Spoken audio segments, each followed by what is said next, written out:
Muy buenas noches, ¿cómo están? Un saludo a todos. Hoy en Conversando el Desnudo tenemos a un gran colega, diríamos colega, no, no es colega, es compañero de guerra, diría Alejandro Tarazona. Un placer, doctor. Gracias por acompañarme el día de hoy. Vivi, el placer es para mí.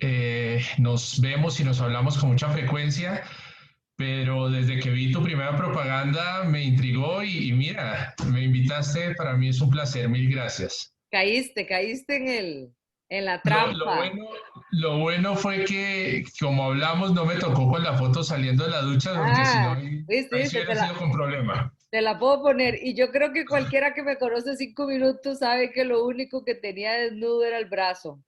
No lo dudo. Bueno, para comentarles un poquito de mi invitado de hoy, es un honor para mí presentarles a Alejandro, presidente de ALAP, urólogo, y de verdad una persona que admiro muchísimo desde aquellas épocas en que fui humildemente allá ay, ¿cuándo fue el primer ALAP? A Bogotá, ¿Verdad? y lo conocí, yo decía, wow, qué gran inspiración y qué bonito trabajo. Así que, doctor, de verdad, muchas gracias y espero que disfrutemos un ratito aquí conversando abiertamente y al desnudo. Sin duda, Vivi. Yo, fíjate que hoy me estaba acordando de ese día.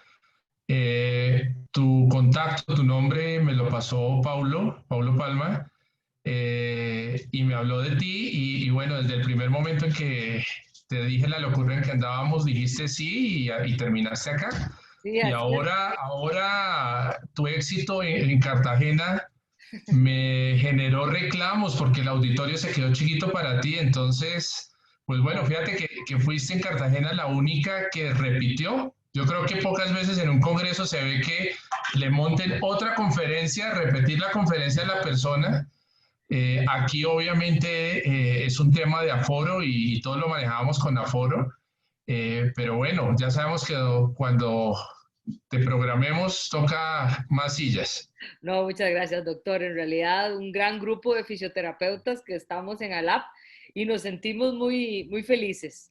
Ahora sí, Alejandro, hoy es el Día del Hombre, así que primero que todo, felicidades, ¿verdad? Porque Gracias. creo que es súper importante celebrar esto y creo que en noviembre todo este proyecto de tanta prevención para que el varón trate de realizarse sus exámenes y de prevenir cualquier alteración a nivel de su sistema urinario. Me imagino que estás con muchísimo trabajo en estas épocas.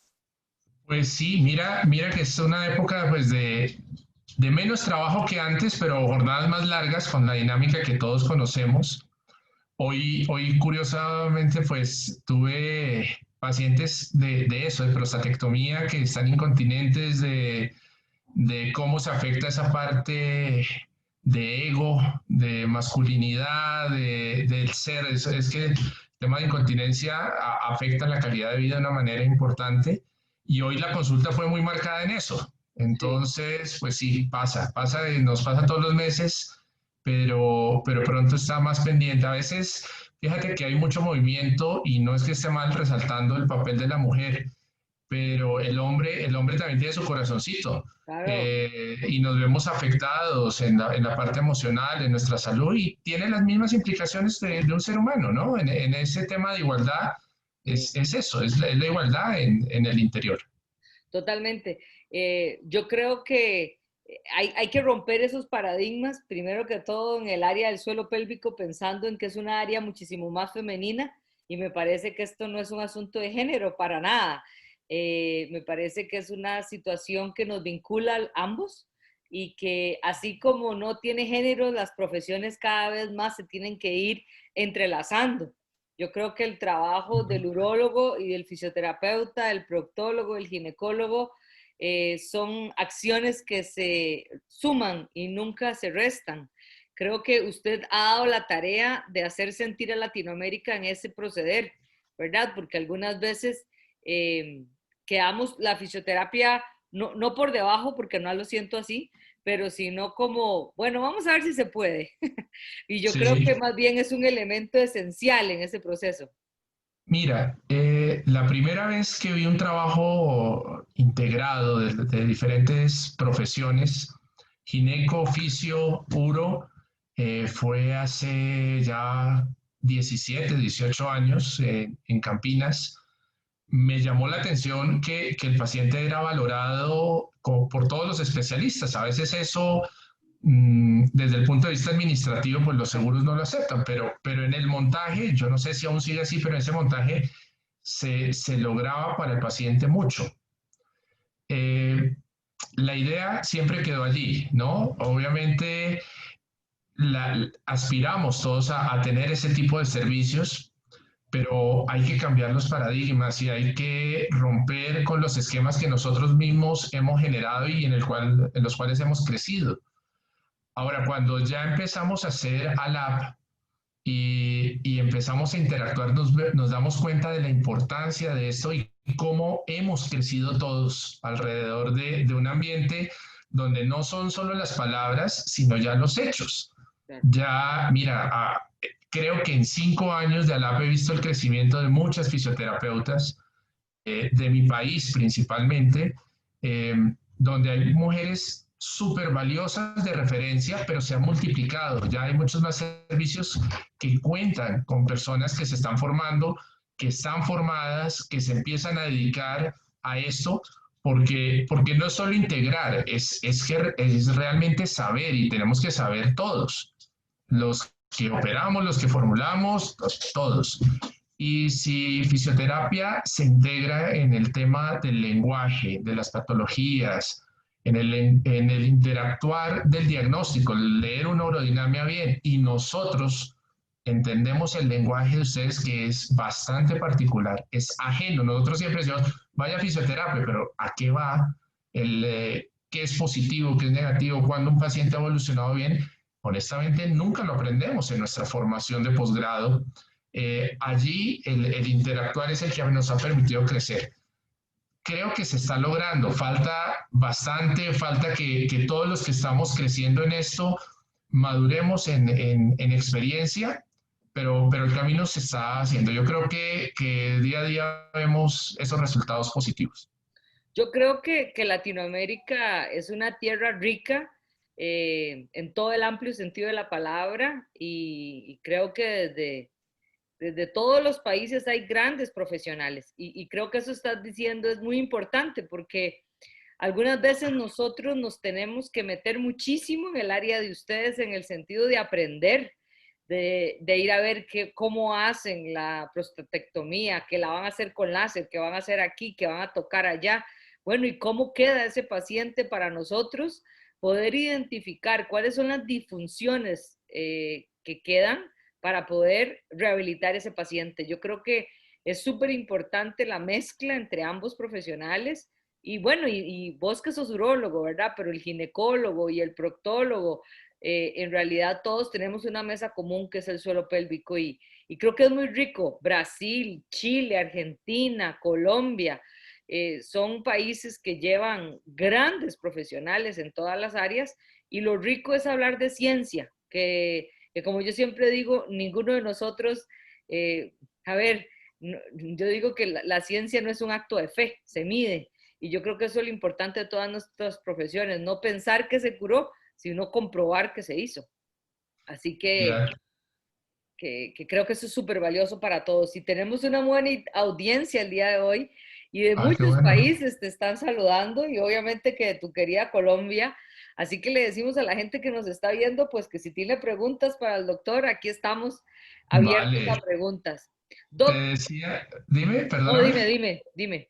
No, mira, dos cosas. Yo, sin duda, los debates que hoy leo en Telegram cuando hay casos, lo que más espero es que fisioterapia participe. O Claro. sea, porque es donde menos sé y a la vez todo el tiempo estamos tratando de aprender y siento que falta mucho para entender el lenguaje. Yo insisto en eso, en que unifiquemos el idioma, Claro. es clave. Nosotros, tú estabas diciendo ahora que es ciencia, y la ciencia tiene que tener una evidencia. Creo que ahí tenemos que trabajar. Desde ALAB procuramos siempre que el contenido tenga un soporte las experiencias personales son valiosas, siempre hablaremos de eso, todos tenemos algún tema en el que decimos, a mí me sirve esto, yo tengo éxito con esto otro, pero en un contexto como el que manejamos, sin duda necesitamos evidencia, que haya trabajos, incluso que desde Latinoamérica tenemos que vencer ese temor a publicar, pero tenemos que hacerlo muy bien. Mira, yo creo que la experiencia que me ha dejado el ser presidente de ALAB y un poco antes que he tenido la experiencia de viajar casi por toda Latinoamérica, es sorprenderme con la cantidad de personas interesadas en aprender y en enseñar. Claro. Y eso hay que aprovecharlo y es el potencial que queremos nosotros ayudar a crecer y que nos ayuda también a crecer como sociedad. Tenemos que hacer las cosas bien, Vivi. O Sí, sea, es lindo. no es solo reunirnos, hablar, opinar. No, es primero vencer el temor a hablar. O sea, no tenemos que tener miedo de presentar nuestro caso, de opinar, el qué me dirán, me equivoqué. A veces hay un chat paralelo de lo que tú dijiste, yo no creo esto. Deberíamos crecer juntos, pero crecer con evidencia, crecer con ciencia fundamentada. No, a mí me parece súper valioso y creo que es una situación compleja. Por ejemplo, en mi país hay una ley de investigación, ¿verdad? En donde vos tenés que llevar cierta cantidad de años para poder hacer aplicaciones experimentales. Cada país, yo creo que en eso tiene sus reglamentaciones, pero siempre el poder tener información valiosa, revisiones bibliográficas, ver qué está pasando a nivel mundial, eso nos hace crecer a todos. Y yo creo que ALAP, que para mí es el viaje, o sea, es el viaje científico del año, pero también como ir a ver a mi gente, ¿verdad? Es como, yo no sé, me imagino, tal vez vos lo sientes o estás en otras sociedades, pero ALAP es como la calidez de decir, bueno, voy a ir a ver a mi gente un ratito, despéguense de todo, y bueno, y hablamos de suelo pélvico también, pero Sí, lo que quiero decirte es como muy ameno y uno aprende mucho. Yo me acuerdo, y sé que recuerdas claramente a Claudia Viera, la sí, argentina que se nos fue, y me sí, acuerdo sí, sí, estar en muy los bien. pasadizos de los diferentes hoteles con Jennifer Ball, con Bernardita Fuentes, con Claudia, con María Cristina, y nos sentábamos todas a exponer casos, o sea, muy, muy lindo esa cotidianidad de poder compartir entre hasta aficios, ¿verdad?, de diferentes países, pero creo que el poder aperturar a los otros médicos, a los otros entidades correlacionadas a este tema es de carácter valioso para el conocimiento. Mira, yo creo que ahí está lo latino, ¿sí? Sí, Ese es uno de los puntos porque nos entendemos, nos sentimos. Eh, Aquí hay dos experiencias bonitas. Por un lado, lo científico que te decía, el ver cómo la gente va creciendo, yo voy creciendo. Y por otro lado, es que hay nombres que ya de México a la Patagonia son normales. ¿Sí? Todas las personas que tú mencionaste ahorita son personas que en cualquier país son conocidas y que sí, se sabe que hacen las cosas bien, que son de referencia. Eh, es bonito eso. O sea, hace 6 años eso no pasaba. claro, O sea, por antes supuesto. de Alá eso no existía. Entonces, esa red que se ha creado, el ver cómo la gente con un WhatsApp tiene la ayuda de esa persona que sé que tiene experiencia en Argentina Y o el Brasil, otro en Brasil. Mira, eso potenció la práctica de todas las personas, pero con calidez. Eh, Alab pues ha crecido de una manera impresionante.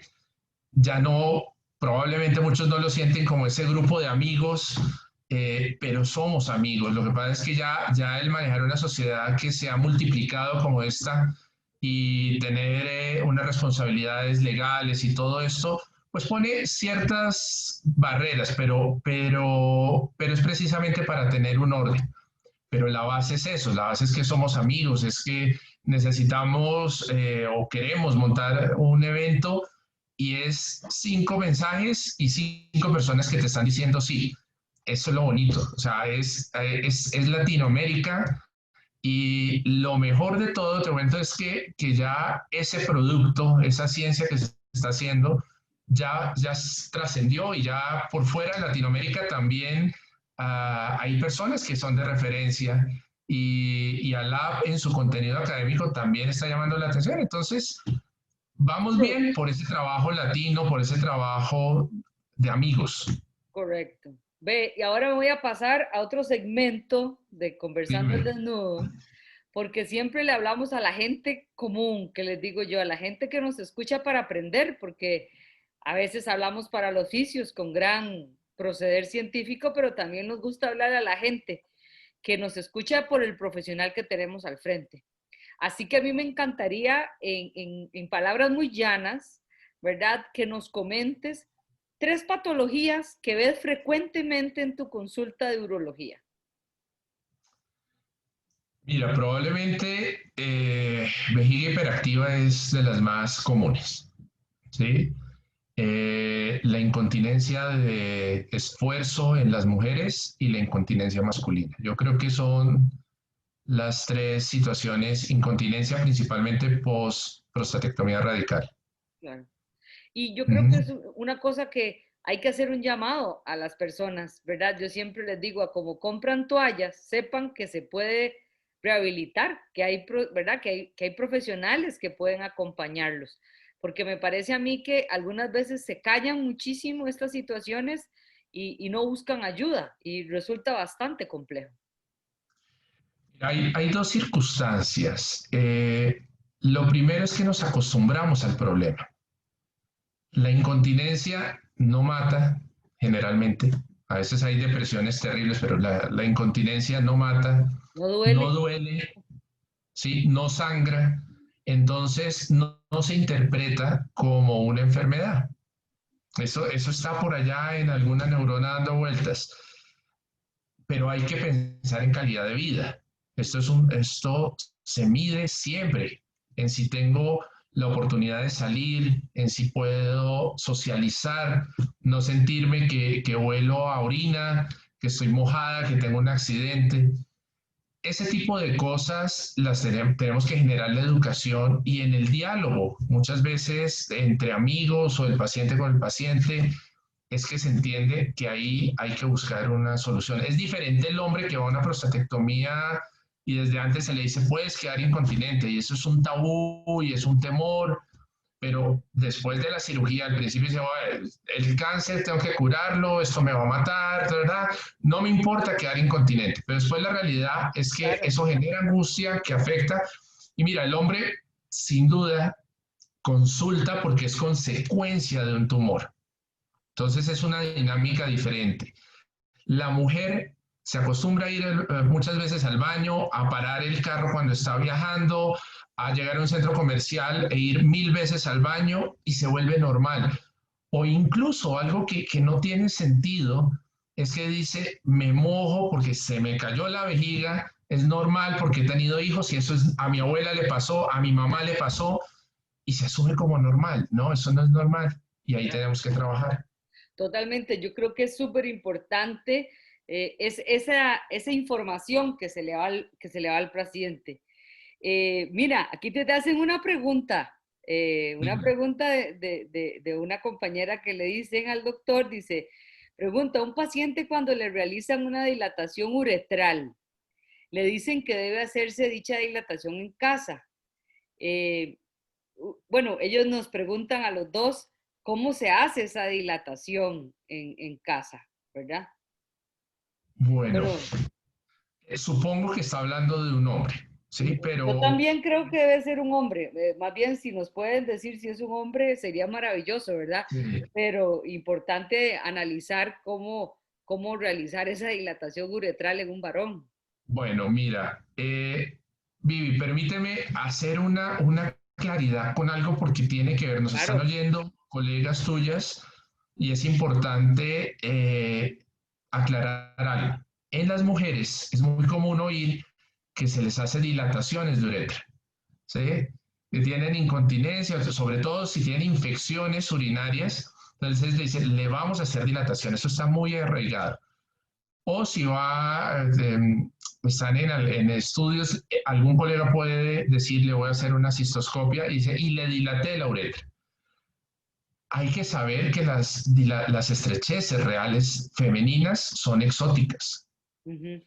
Si bien la dilatación es una realidad para cuando existe una obstrucción mecánica, como una cicatriz en la luz, y hay que dilatarlo, y es una posibilidad, generalmente no lo necesita, no es un tema de abrir la estrechez, y si pasa un cistoscopio, pues no se necesita dilatar porque la luz está bien. Entonces, no se debe temer a implementar la terapia que ustedes digan, pensando en que hay una cicatriz interna, que hay una reducción de la luz mecánica, y eso es un punto para aclarar, porque a veces el enfoque que hacen ustedes para la terapia se desvía por esa notica que está en un informe de cistoscopio. Siempre hay que decir, ¿es una estrechez real o no?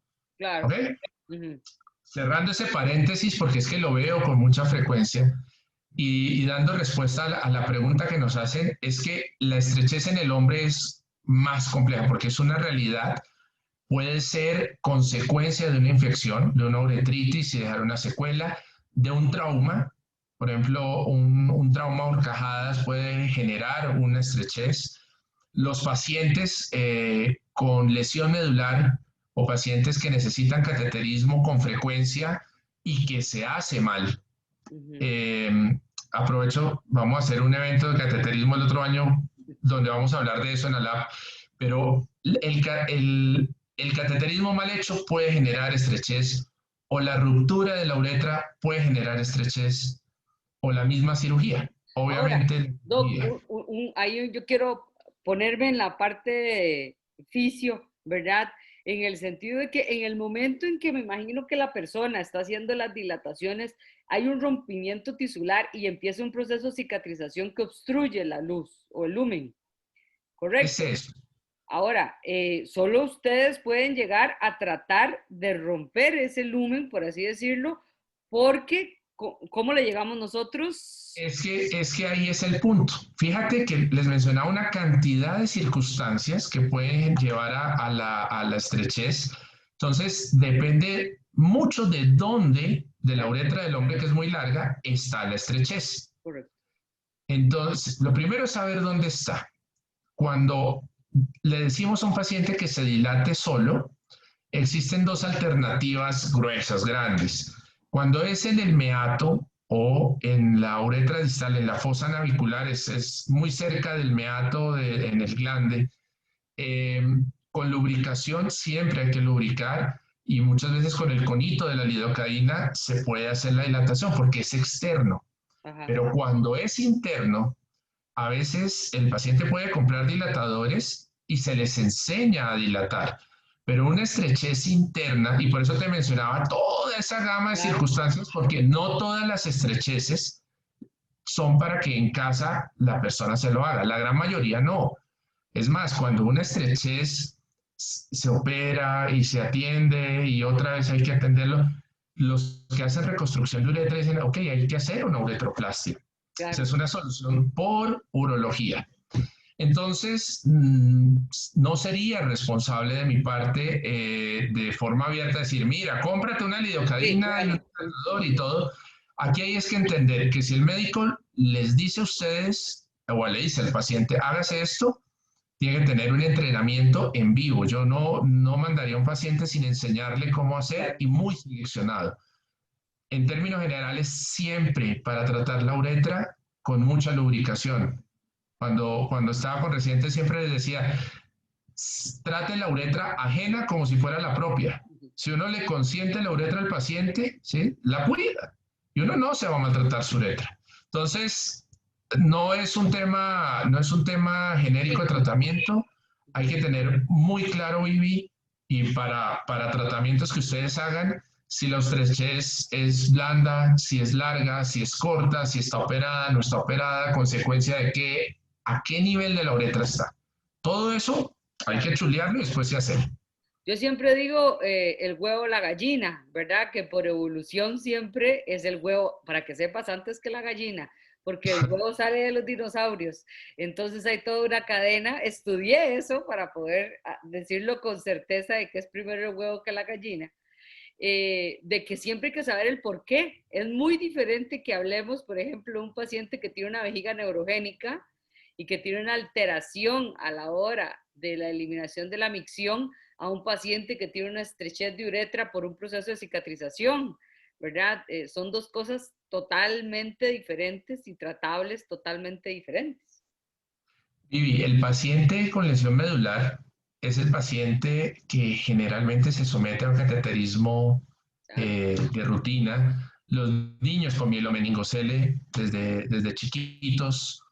Y mira, hace un mes en la Sociedad Colombiana de Urología ya sacamos un consenso de cateterismo y fíjate que fue la oportunidad para revisar muchas cosas y vamos a tener la oportunidad, seguro la sociedad lo va a colgar en su página, pero hay mensajes claros. Claro. Revisando literatura, fíjate, por cateterismo, el volumen de lubricación, que es el principal problema para generar trauma cuando no se hace, son 10 mililitros por cateterismo. Es decir, que una Claro, lidocaína completa. de 30 te sirve para 3. No es un poquito. Y es lubricar la uretra. No es lubricar la sonda de hacer así como así. ¿Sí? O sea, son los detalles o las personas que tienen acceso a sondas pero lubricadas, pues usarlas bien y no reutilizarlas. O sea, todo depende del recurso. Claro. Pero se ve mucha estrechez y me gustaría dejar el mensaje de cuándo hay problema, Vivi. Nosotros tenemos problema en un paciente de cateterismo de rutina cuando empieza a reducir el diámetro. Normalmente hay que usar una sonda 12 o 14 y cuando pasa de 14 a 12, de 12 a 10, de 10 a 8, o sea, hay un problema y no hay que esperar tanto. Cuando sangra, cuando no pasa la sonda fácil y obviamente cuando hay una ureterorragia, pues hubo un trauma y debe atenderse por urgencias por un urólogo de inmediato. Claro. Sí, sí. No, estuvo buena la pregunta, nos generó bastante interés en esto. Ahora, Doc, yo creo que una cosa que siempre nosotros trabajamos muchísimo como oficios, la famosa incontinencia de esfuerzo, ¿verdad? Que tanto que prevenimos, que cuesta muchísimo que la mujer algunas veces se conozca, ¿verdad? A veces es tan simple como conocerse, como hacer propiocepción, como poder conocer la musculatura de su suelo pélvico y mejora más de un 50-65% con ejercicios súper simples, ¿verdad? Pero cómo cuesta que algunas veces lo veamos.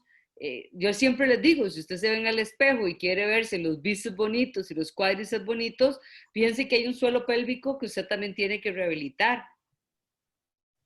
Mira, aquí tenemos dos mensajes, o sugiero, porque pues, sería atrevido de decirle a la gente qué tiene que hacer, pero cuando un paciente sale de nuestro consultorio con una indicación de fisioterapia, tiene, tiene que tener dos cosas claras y es lo que les digo. Lo primero, ¿sí? Es que no depende solo de ir a la fisioterapia, o sea, no es ir y salió del consultorio de ustedes y mágicamente se arregló el planeta. Eso no es cierto. Entonces, siempre les digo, es como el gimnasio. Si ustedes van en casa, se tienen que también cuidar y repetir y una serie, otra serie, otra serie, hacer las cosas bien. Y lo segundo es que no confundan las recomendaciones de interrumpir la micción. Claro. Que, que es lo más habitual, lo dice la tía, lo dice la vecina, lo ven en YouTube, y decir, no, es que yo lo estoy haciendo en casa.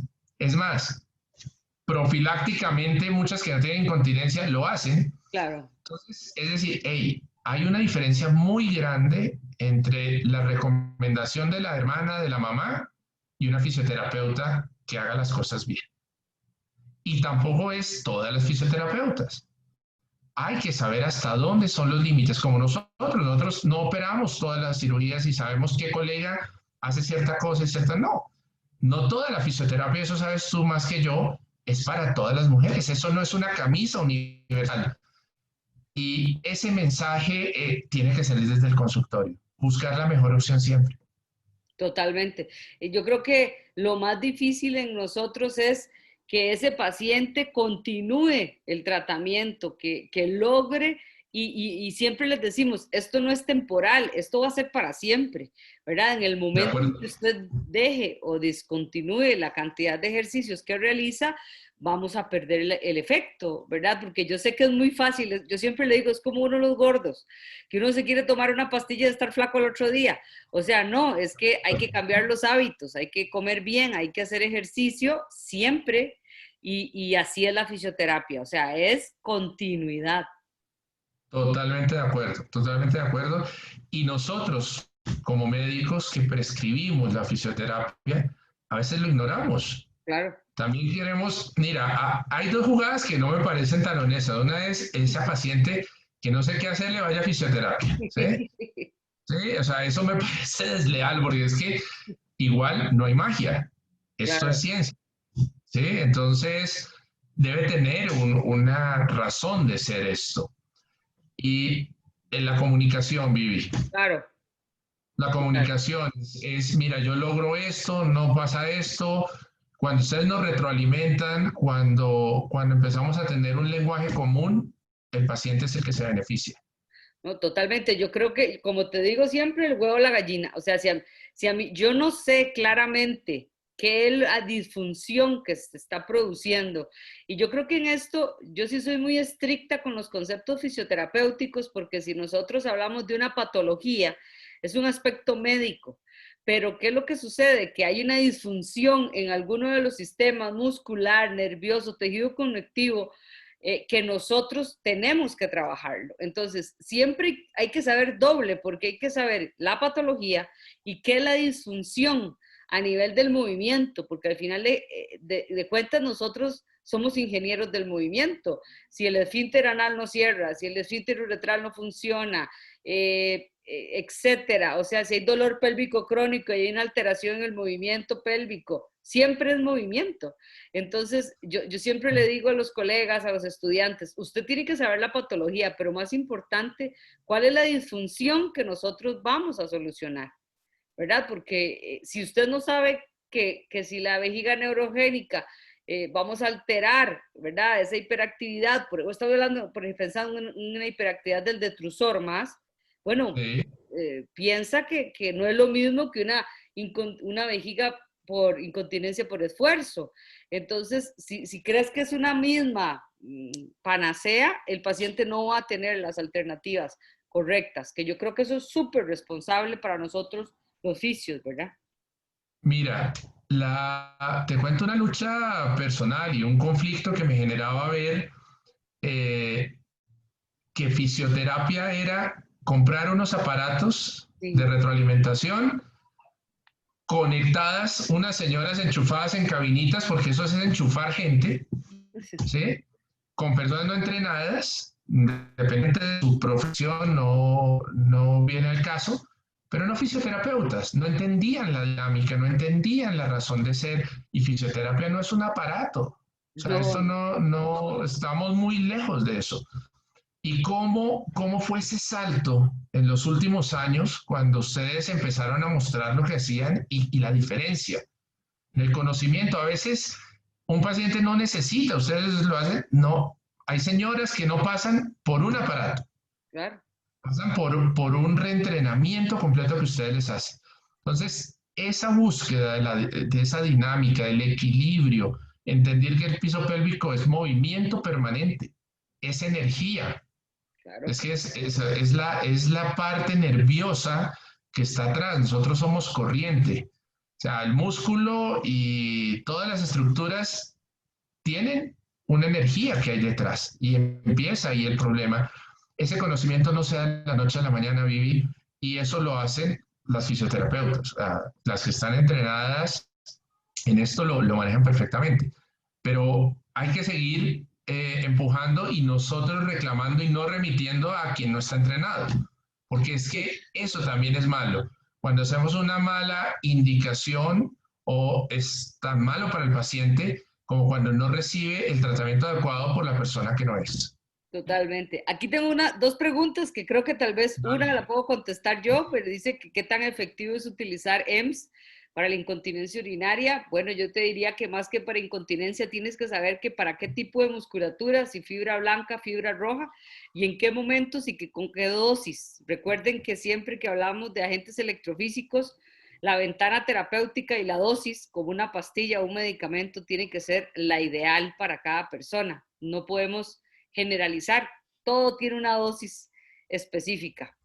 Zulis Fomero, que es una amiga que siempre nos ve, te pregunta, ¿por qué se genera la eyaculación interna y cómo puede afectar a la sexualidad de un paciente? Ojo, ya te están preguntando otras cosas.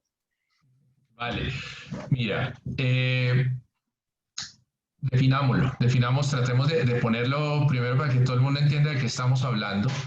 La eyaculación que se da hacia atrás, retrógrada, eh, en general la estamos viendo en pacientes que utilizan alfabloqueadores, que son medicamentos para orinar mejor, hombres que por su próstata o por el cuello de la vejiga, que es la unión entre la vejiga y la próstata, necesitan ser relajados. Entonces, son personas que no orinan bien. Al aflojar nosotros el cuello y la cápsula de la próstata, tenemos menos resistencia hacia atrás. La eyaculación, en resumidas cuentas, viene con una contracción y un cierre en la parte posterior para que el semen no se vaya a la vejiga y sea expulsado.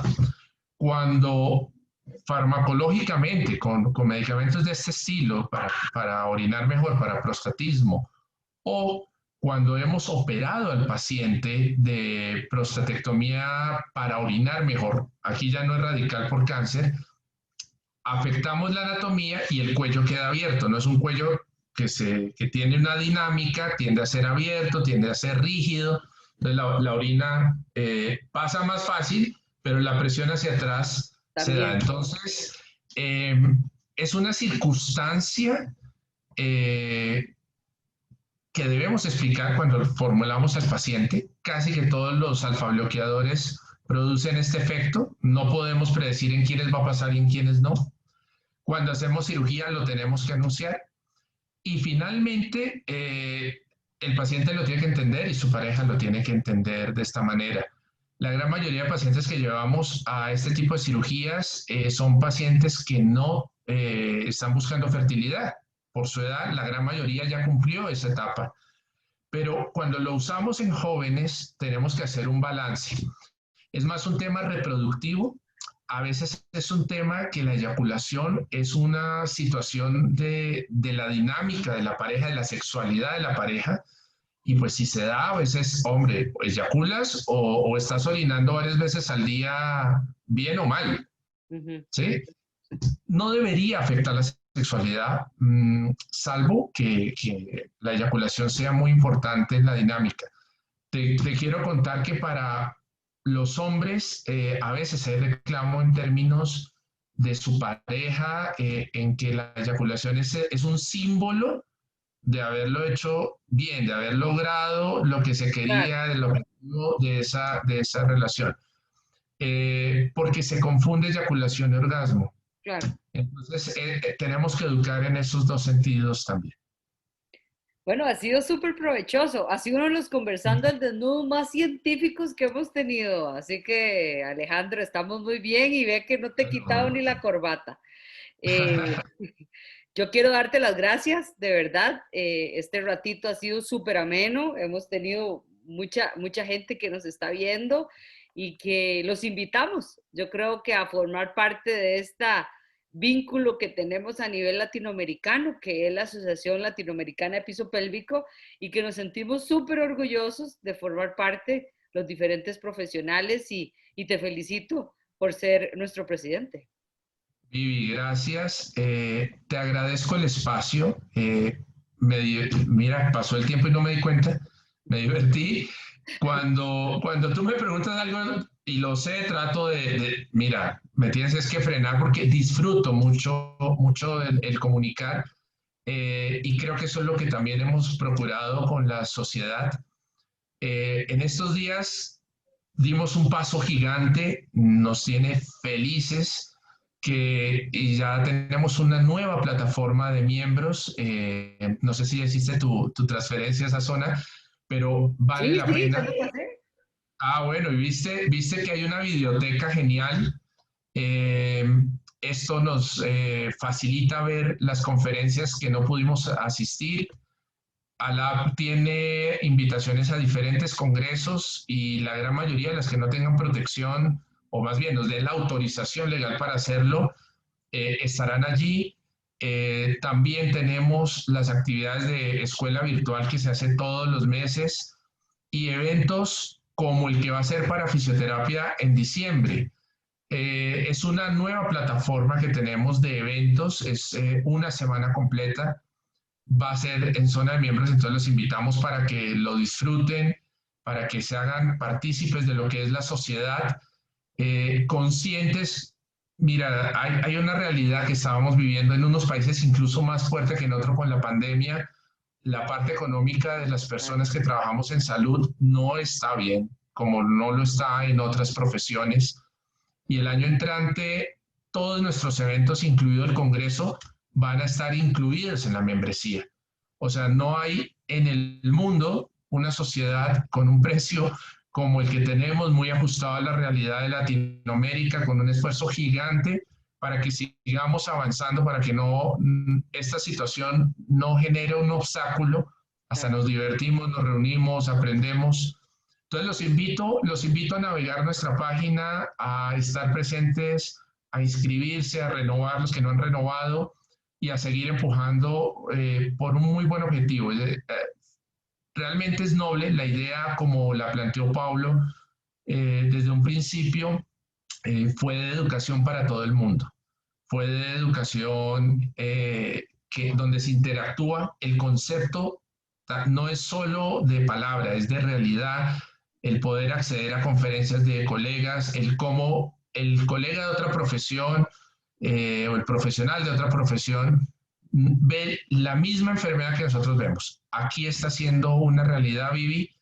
Eh, Ustedes me pueden contactar, la gran mayoría de personas tienen mi número o a través de la página también está la forma de acceder y si tienen dudas, si tienen necesidades particulares, problemas de acceso particulares, los hemos atendido. O sea, queremos que la gente esté. Espacios como el tuyo de echar mi cuento de alaba así al desnudo me, me hace feliz, te agradezco, lo he disfrutado y seguro que hay más personas de Costa Rica. El año pasado estuve, Pues, quedé con ganas de volver, llovió mucho para subir al volcán, entonces buscaremos la excusa para volver cuando se pueda y así ojalá será. pueda disfrutar de tu país mucho más. Ojalá, no, no, ahorita está terrible esto, así, tienes que saber que Costa Rica a partir de septiembre casi que andamos en barquito todos porque llueve mucho, de septiembre a noviembre esto es de terror, hay muchos huracanes, así que gracias a Dios no nos ha tocado ninguno directo aquí a Nicaragua y Honduras, acaba de pasar uno fuerte, pero sí, bienvenido, Costa Rica te espera y aquí hay muchas personas de Guatemala también que quieren ser ¡Upa! parte. Así que nada más busquen al app, ¿verdad? Y ahí encontrarán la información para poder ser parte de la sociedad. Gracias, Alejandro, de verdad, encantada y muchas gracias por darle la oportunidad de crecer a tantos profesionales en Latinoamérica. Esa es la idea, pero nosotros crecemos con ustedes, o sea, crecemos con la gente, el voz a voz, el trabajo de ustedes, pero mira, el ver crecer a la gente nos hace felices. Sí. Eso se siente, se ha sido notorio el cambio, incluso en el desarrollo profesional de las personas. El marcar una diferencia, es decir, oye, este camino que no lo tenía tan claro, ahora me voy por esta línea y valió la pena. Vivi, mil gracias. Bueno, Delicioso. siempre les cuento quién viene, Sí. para que siempre les informo, déjame nada más, creo que no sé si voy a poder hacerlo chiquitito aquí hoy, pero me imagino que no sé si te acuerdas de una gran amiga, bueno, nuestra, que Fisio, ¿cómo se llama? Este conversando que viene al desnudo sigue con, ya te voy a decir, para compartir la pantalla, no sé si me la estás viendo, va a estar Virginia Granda, la famosa Virginia Granda, que ella es argentina, y ve qué bonito el tema que vamos a tratar la semana que sigue, que es rehabilitación del piso pélvico post-radioterapia genital. Eso es lo que vamos a hablar la próxima semana con la famosa Virginia. Así que para que sepas por ahí, en esas estaremos, invitar ya a toda la Eh, gente y nos veremos la próxima semana. Muchas gracias, Ale, de verdad, y creo no, un que abrazo. espero verte pronto. Espero lo mismo. Mira, ahora me mencionaba gente de Guatemala, donde hay muchos amigos, muchos, y también hay que volver a la antigua, hay que volver a El Salvador, hay que volver a muchos sitios. Claro. Sé que en cada uno de ellos hay amigos, aquí está un amigo. Eso es lo lindo que me ha dejado este paso por Alap. Sé que puedo ir a cualquier país y tomarme un café con un amigo. Eso, ese Eh, es un buen eslogan. Café colombiano, ¿no? Ah, Entonces, chico, obvio que es mejor. no, mira, no, además, no, mira, ya sin molestar, la idea de podernos comunicar, de estar cerca, es rica, se disfruta. Entonces, bienvenidos a Lab, a todos sus eventos. Si, reitero, si necesitan algo, estoy a su disposición. También para el desarrollo de actividades que tengas como la sociedad, el colegio, todas las cosas, estamos atentos. Y pues vale, un abrazo y feliz noche. Bueno, muchas gracias, amiguísimo. No te hice nada Chao. malo ni quedaste desnudo para que veas a esos Mire, mire, con corbatica y con todo. corbatetica y todo. Amigo, muchas gracias. Un Nos abrazo, vemos. muy mal, chao.